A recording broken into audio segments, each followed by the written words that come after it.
तो हमारा अगला वर्ड है प्री डिस्पोज। ओके, सो ये एक वर्ब है। इसका मतलब है किसी चीज का आप पर ऐसा असर होना कि आप एक खास तरह से सोचने या काम करने लगते हैं। बेसिकली ये आपको किसी चीज की तरफ ज्यादा इंक्लाइंड बना देता है। समझ लीजिए जैसे कोई चीज आपको एक पर्टिकुलर डायरेक्शन में हल्का सा पुश कर रही हो। चलिए इसे एक एग्जाम्पल से समझते हैं। पहला सेंटेंस है, genetics can predispose people to certain medical conditions like heart disease. इसका मतलब सीधे शब्दों में यह है कि आपके जीन्स, आपकी फैमिली हिस्ट्री आपको दिल की बीमारी जैसी हेल्थ प्रॉब्लम्स के लिए ज्यादा वल्नरेबल यानी ज्यादा कमजोर बना सकती हैं, क्योंकि उनकी वजह से आप में इन बीमारियों का रिस्क थोड़ा बढ़ जाता है। लेकिन ये सिर्फ बायोलॉजी तक ही लिमिटेड नहीं है। हमारा एनवायरनमेंट, हमारा माहौल भी हमें प्री डिस्पोज करता है। एक और एग्जाम्पल देखते हैं। Growing up in a musical family might predispose a child to a love of music.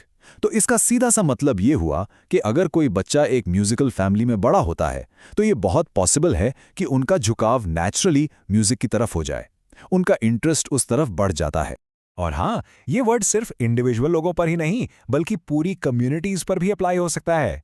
जैसे इस सेंटेंस में, a lack of resources can predispose a community to economic challenges.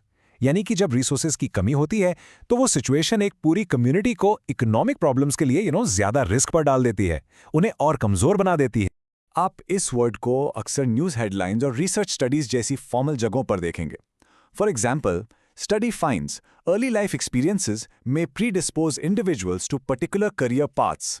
इसका मतलब क्या हुआ? सिंपल, कि हम बचपन में जो एक्सपीरियंस करते ना, वो कहीं ना कहीं हमारे फ्यूचर करियर चॉइसेस पर असर डाल सकता है या उस तरफ हमारा झुकाव बढ़ा सकता है। अब इस वर्ड को और बेहतर समझने के लिए चलिए इसके कुछ सिनोनिम्स और एंटोनिम्स देखते हैं। तो सिनोनिम्स यानी सेम मीनिंग वाले वर्ड्स हैं इंक्लाइन, लीड टू और मेक ससेप्टेबल। आप देख सकते हैं इन सब का मतलब है किसी तरफ झुकना या किसी चीज को पॉसिबल बनाना। और इसके एंटोनिम्स यानी ऑपोजिट्स बिल्कुल उल्टा काम करते हैं। प्रिवेंट यानी रोकना, डिस्करेज और प्रोटेक्ट फ्रॉम यानी किसी चीज से बचाना। बस आज के लिए इतना ही। मिलते हैं नेक्स्ट वीडियो में। Happy learning. Bye bye.